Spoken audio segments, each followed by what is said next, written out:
Pesticide ਉਸੇ same process ਤੋਂ ਬਣੇ ਸੀ ਜਿਹਦੇ ਤੋਂ ਵਰਲਡ ਵਾਰ 2 ਦੇ ਵਿੱਚ ਐਕਸਪਲੋਸਿਵਸ ਬਣਾਏ ਜਾਂਦੇ ਸੀ।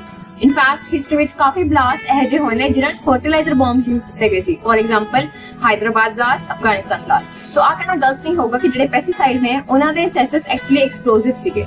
If you want to know more about this story, keep watching.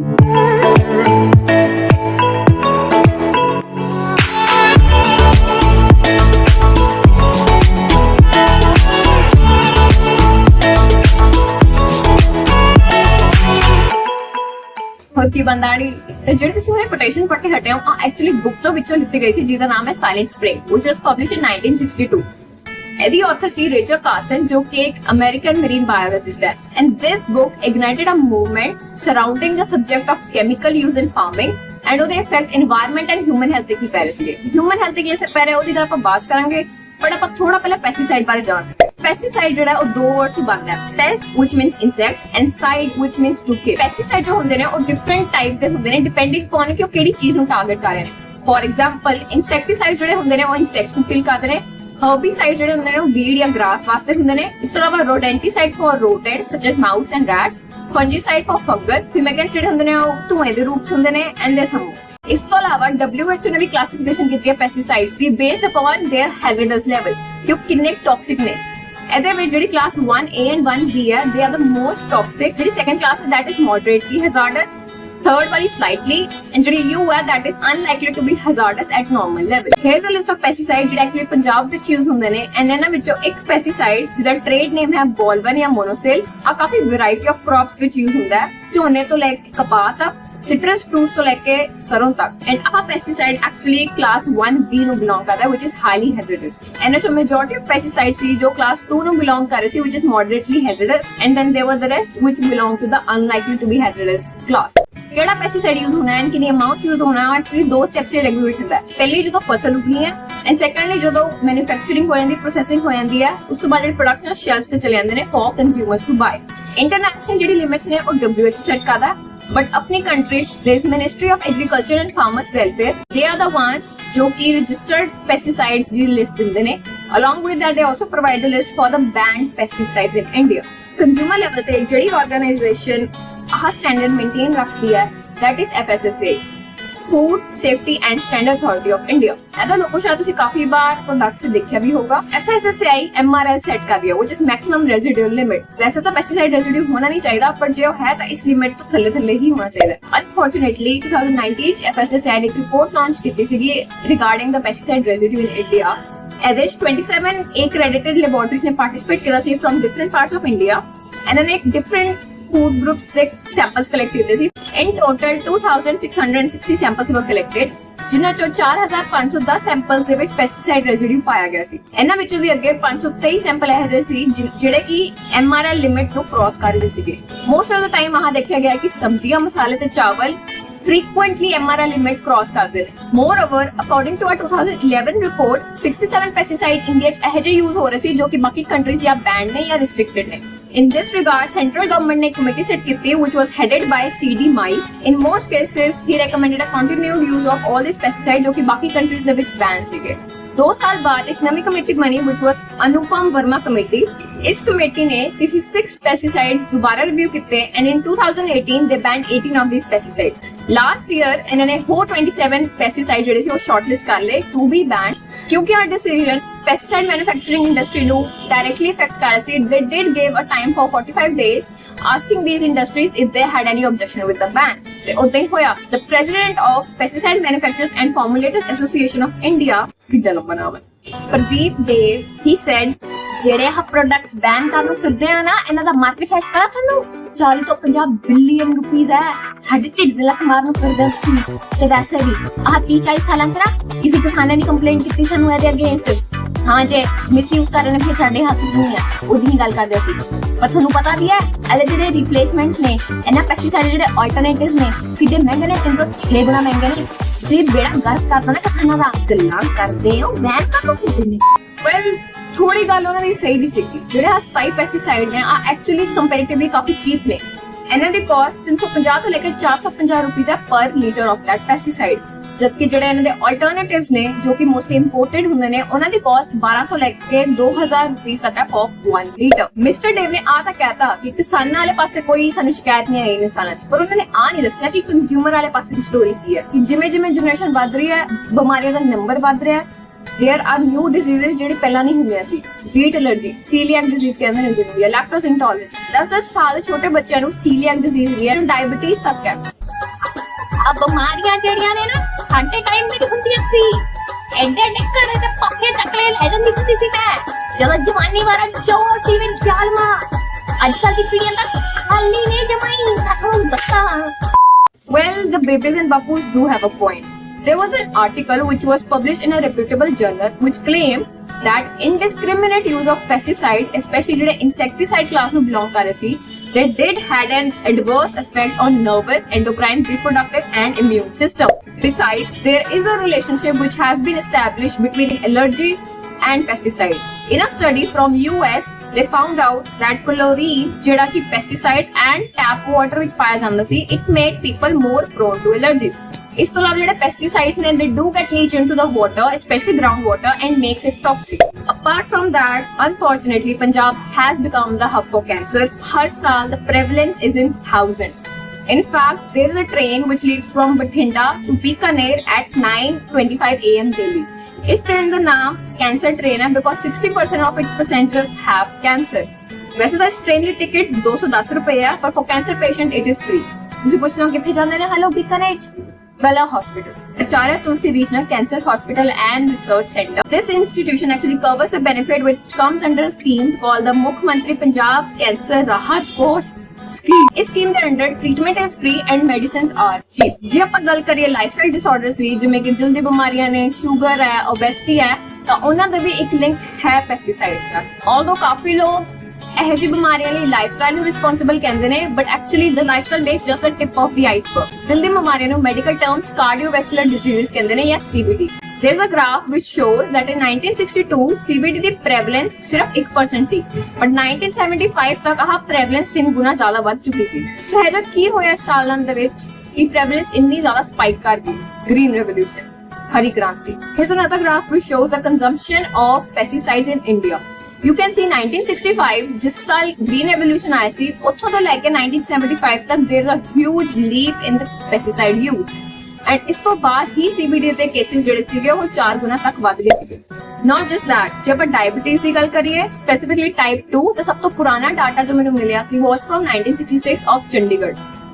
ਇਹਦੇ ਵਿੱਚ 30 and ਉਸ ਤੋਂ ਜ਼ਿਆਦਾ ਉਮਰ ਵਾਲੇ ਲੋਕਾਂ ਦੇ ਜਿਹੜੀ prevalence C diabetes the, that was 2.9. There was another survey which was done between 2008 and 2009. ਉਹਦੇ ਵਿੱਚ 20 ਸਾਲ ਤੋਂ ਜ਼ਿਆਦਾ ਉਮਰ ਵਾਲੇ ਲੋਕਾਂ ਦੀ prevalence ਵੱਧ ਕੇ 15.7 ਤੱਕ ਪਹੁੰਚ ਚੁੱਕੀ ਸੀ। The main reason for this is ਕਿ green revolution ਤੋਂ ਪਹਿਲਾਂ ਤੱਕ we used to grow indigenous crops, ਜਿਵੇਂ ਕਿ ਜਵਾਰ ਹੈ, ਰਾਗੀ, ਬਾਜਰਾ, ਅਮਰਨਾਥ ਜਾਂ ਜਿਹਨੂੰ ਰਾਜਗੀਰਾ ਵੀ ਕਹਿੰਦੇ ਨੇ, these sort of crops. ਆਹ crops ਨਾ ਹੀ ਸਿਰਫ protein rich ਸੀਗੀਆਂ, but they also had fiber as well as iron. Green revolution ਦੇ ਵਿੱਚ ਝੋਨੇ ਨੂੰ ਤੇ ਕਣਕ ਨੂੰ ਪ੍ਰਾਇੋਰਟੀ ਦਿੱਤੀ ਗਈ, ਸਬਸਿਡੀਜ਼ ਆਫਰ ਕੀਤੀਆਂ ਗਈਆਂ, ਬੈਨੀਫਿਟ ਦਿੱਤੇ ਗਏ, ਐਂਡ ਉਹਨਾਂ ਦੀ ਪ੍ਰੋਡਕਸ਼ਨ ਜ਼ਿਆਦਾ ਹੋਊਗੀ। ਆਹ ਦੋਨੋਂ ਹੀ ਕ੍ਰੌਪਸ ਜਿਹੜੀਆਂ ਨੇ they are high in carbohydrates and low in proteins, ਜਿਹਦੇ ਕਰਕੇ ਜਿਹੜਾ ਸਾਡਾ ਬਲੱਡ ਸ਼ੂਗਰ ਲੈਵਲ ਉਹ ਇੱਕਦਮ ਸਪਾਈਕ ਕਰਦਾ। ਜੇ ਪੈਸਟੀਸਾਈਡ ਇੰਨੇ ਮਾੜੇ ਨੇ ਸਾਡੇ ਵਾਸਤੇ ਤਾਂ ਲਿਆਂਦੇ ਹੀ ਕਿਉਂ ਗਏ? The thing is, green revolution India the idea ਨਹੀਂ ਸੀ। In 1960s ਜਦੋਂ ਸਾਡੇ ਦੇਸ਼ ਨੂੰ ਆਜ਼ਾਦ ਹੋਏ ਨੂੰ ਹਜੇ ਕੁਝ ਸਾਲ ਹੀ ਹੋਏ ਸੀਗੇ, ਉਸ ਸਮੇਂ ਵੀ we weren't self sufficient when it came to food. So America helped us and PL 480 ਦੇ ਅੰਡਰ ਉਹਨੇ ਸਾਨੂੰ ਅਨਾਜ ਦੇਣਾ ਸ਼ੁਰੂ ਕਰਤਾ।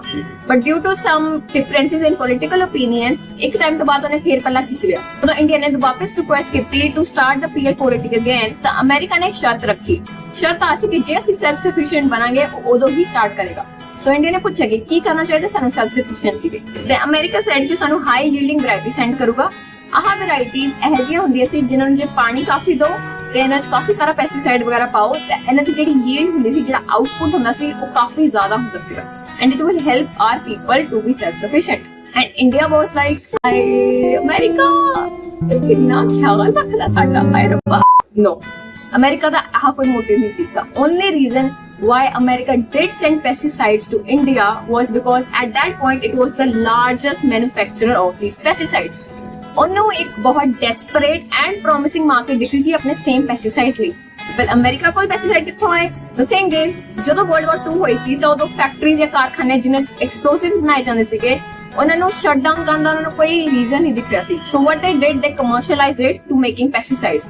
There is a commendable video on this made by Scoop Unscripted. I will be linking it down below. You can check it out in the description box. And ਗੱਲ ਸਿਰਫ history ਤੱਕ ਨਹੀਂ ਮੁੱਕ ਜਾਂਦੀ। Even today, 6,600 farmers die every year due to pesticide poisoning in India. And our suicides नहीं हैगे। ਇਸ ਤੋਂ ਇਲਾਵਾ there were 134 studies conducted from January 2010 to May 2020 which said that pesticide was a number 1 cause for poisoning in India.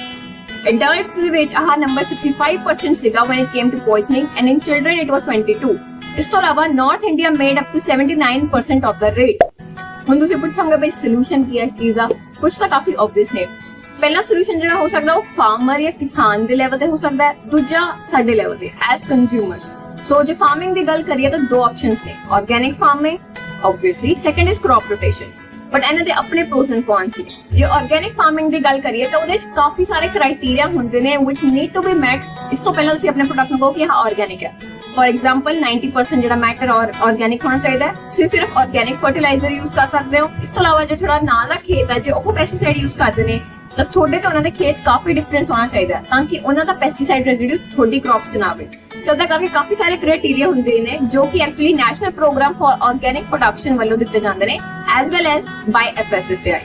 ਇਸ ਤੋਂ ਇਲਾਵਾ in 2019 FSSAI made it mandatory for using an organic logo Jaivik Bharat on the products which claim to be organic. As for consumers, we do think ਕਿ ਜਿਹੜੇ organic products ਨੇ they are more expensive, ਜਿਵੇਂ ਕਿ ਅੱਧਾ kilo ਮਸੂਰ ਦਾਲ cost somewhere around 50 rupees while organic cost rupees 85. 1 kilo basmati rice cost 90 जबकि organic cost 250. 100 gram amchur powder cost 80 and organic cost 75. Last वाला 5 रुपए सस्ता सी, but overall organic products are expensive. The reason is ਇਹਨਾਂ ਦੀ ਜਿਹੜੀ ਡਿਮਾਂਡ ਹੈ ਉਹ ਜ਼ਿਆਦਾ ਹੈ in comparison to the supply. ਜੇ ਜ਼ਿਆਦਾ ਕਿਸਾਨ ਆਰਗੈਨਿਕ ਫੂਡ ਉਗਾਣਗੇ ਤਾਂ ਆਪਣੇ ਆਪ ਉਹਦੀ ਕਾਸਟ ਘਟ ਜੂਗੀ। ਇਸ ਤੋਂ ਇਲਾਵਾ there are more reasons such as ਜ਼ਿਆਦਾ ਲੇਬਰ ਯੂਜ਼ ਹੁੰਦੀ ਹੈ, ਪੋਸਟ ਹਾਰਵੈਸਟ ਤੋਂ ਬਾਅਦ ਹੈਂਡਲਿੰਗ ਕਾਸਟ ਚਾਹੀਦੀ ਹੁੰਦੀ ਹੈ, ਆਰਗੈਨਿਕ ਸਰਟੀਫਿਕੇਸ਼ਨ ਲਈ ਫੀਸ ਲੱਗਦੀ ਹੈ ਐਂਡ ਇਵਨ ਆਹ ਆਰਗੈਨਿਕ ਫੂਡਸ ਨੇ ਥੋੜੇ ਸਲੋ ਰੇਟ ਤੇ ਗਰੋ ਕਰਦੇ ਨੇ comparative to the ones which are used with pesticides. Next option is crop rotation. ਇਹਦਾ ਮਤਲਬ ਹੈ ਜੇ ਇਸ ਸਾਲ ਤੁਸੀਂ ਇੱਕ ਟਾਈਪ ਦੀ ਕ੍ਰੌਪ ਉਗਾਈ ਹੈ ਤਾਂ ਅਗਲੇ ਸਾਲ ਇਸੇ ਟਾਈਮ ਤੇ ਕੋਈ ਹੋਰ ਚੇਂਜ ਫਸਲ ਉਗਾ ਲਓ। ਫॉर एग्जांपल ਜੇ ਇਸ ਸਾਲ ਤੁਸੀਂ ਗੇਹੂੰ ਉਗਾਇਆ ਤਾਂ ਮੇਬੀ ਨੈਕਸਟ ਈਅਰ ਤੁਸੀਂ ਰਾਗੀ, ਜਵਾਰ, ਕੋਈ ਹੋਰ ਦਾਲ ਜਾਂ ਸਬਜ਼ੀ ਉਗਾਓ। ਜਿਹੜੇ ਨਿਊਟ੍ਰੀਐਂਟਸ ਸੈਚੂਰੇਟ ਹੋ ਜਾਂਦੇ ਨੇ ਸਿਰਫ ਇੱਕ ਹੀ ਟਾਈਪ ਦੀ ਫਸਲ ਉਗਾ ਕੇ ਹਰ ਸਾਲ, ਉਹ ਵਾਪਸ ਆ ਸਕਦੇ ਨੇ। ਕਾਫੀ ਕਿਸਾਨ ਸੋਚਦੇ ਸੀ ਕਿ ਗੇਹੂੰ ਤੇ ਚਾਵਲ ਦੀ MSP ਜ਼ਿਆਦਾ ਹੈ ਸੋ ਉਹਨਾਂ ਨੂੰ ਉਗਾਉਣ 'ਚ ਹੀ ਫਾਇਦਾ ਹੈ। ਇੱਕ ਡਿਕੇਡ ਤੱਕ ਆਹ ਗੱਲ ਸੱਚ ਵੀ ਸੀ, but now if you look at the farmer.gov ਜਿਹੜੇ ਕਿ MSP ਪਬਲਿਸ਼ ਕਰਦੇ ਨੇ, you can see that in year 2020 to 2021 ਬਾਕੀ ਸਾਰੀ ਕ੍ਰੌਪ ਦੀ ਜਿਹੜੀ MSP ਹੈ ਉਹ ਐਕਚੁਅਲੀ ਝੋਨੇ ਤੇ ਕਣਕ ਨਾਲੋਂ ਜ਼ਿਆਦਾ ਹੈ। ਐਂਡ ਆਈ ਨੋ ਜਿਹੜੇ ਥੋੜੇ ਜੋ ਕਾਫੀ ਕਿਸਾਨੀ ਨਾਲ ਜੁੜੇ ਹੋਣਗੇ ਉਹ ਕਹਿਣਗੇ ਤੈਨੂੰ ਸਵਾਹ ਪਤਾ ਕੋਈ ਇਹ ਗਰਾਊਂਡ ਲੈਵਲ ਤੇ ਕੀ ਹੁੰਦਾ ਹੈ। Unfortunately, there have been reports which say ਕਿ ਮੰਡੀਆਂ ਦੇ ਵਿੱਚ ਜਿਹੜੀ MSP ਸੈੱਟ ਹੁੰਦੀ ਹੈ ਬਾਕੀ ਕ੍ਰੌਪਸ ਲਈ ਉਹ ਕਿਸਾਨਾਂ ਨੂੰ ਨਹੀਂ ਦਿੱਤੀ ਜਾਂਦੀ ਜਾਂ ਕੁਝ ਪਾਰਟ ਫੀਸ ਦੇ ਰੂਪ ਦੇ ਵਿੱਚ ਕੱਟ ਲਿਆ ਜਾਂਦਾ ਹੈ। Now coming on to consumers ਕੀ ਕਰ ਸਕਦੇ ਨੇ। ਪਹਿਲੀ ਚੀਜ਼ ਹੈ ਆਪਣਾ ਕਿਚਨ ਗਾਰਡਨ ਬਣਾ ਸਕਦੇ ਹੋ ਤੁਸੀਂ। ਜੇ ਤੁਹਾਡੇ ਕੋਲ ਥੋੜੀ ਜੀ ਜਗ੍ਹਾ ਹੈਗੀ ਹੈ, ਬੈਕਯਾਰਡ ਹੈਗਾ, ਤੁਸੀਂ ਆਪਣੀ ਸਬਜ਼ੀਆਂ ਉਗਾ ਸਕਦੇ ਹੋ ਬਿਕੋਜ਼ ਸਬਜ਼ੀਆਂ ਦਾ MRI ਲੈਵਲ ਮੋਸਟਲੀ ਜ਼ਿਆਦਾ ਹੀ ਹੁੰਦਾ ਹੈ। ਬਟ ਜੇ ਤੁਸੀਂ ਆ ਨਹੀਂ ਕਰ ਸਕਦੇ then second best option is to wash them. ਜਿਹੜੀ ਸਬਜ਼ੀਆਂ ਲਿਆਉਂਦੇ ਹੋ ਤੁਸੀਂ wash them, dip them for some time ਤਾਂ ਕਿ ਉਹਨਾਂ ਤੋਂ ਪੈਸਟੀਸਾਈਡ ਰਿਮੂਵ ਹੋ ਜਾਵੇ।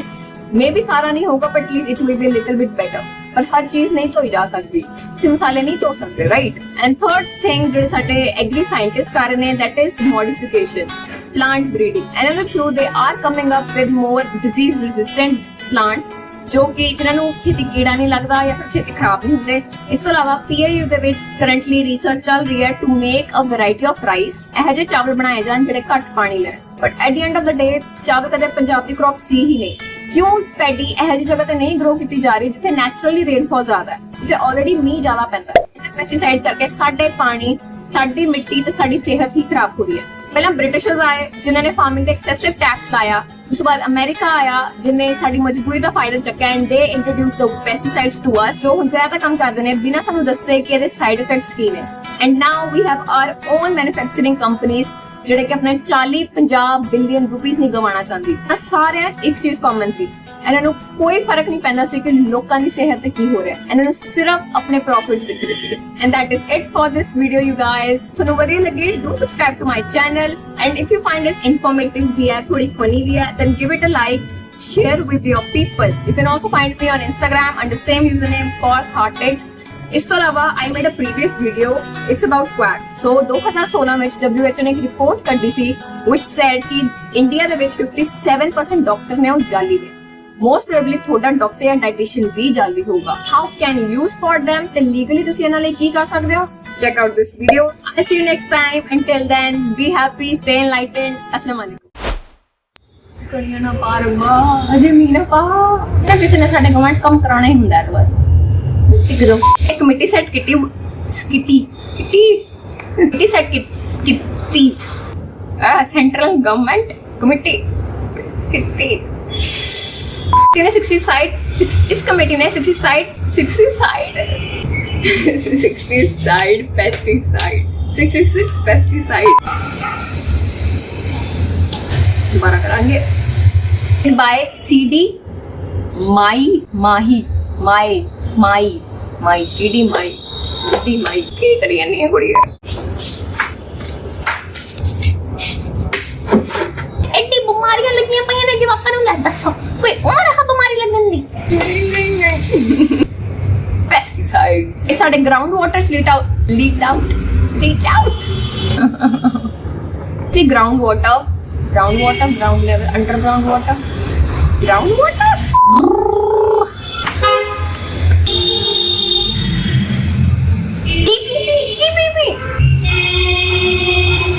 Scoop unscripted Soor dal actually causes around soor dal some around आधा किलो मसूर दाल 4 बार बोल चुकी हूँ मैं।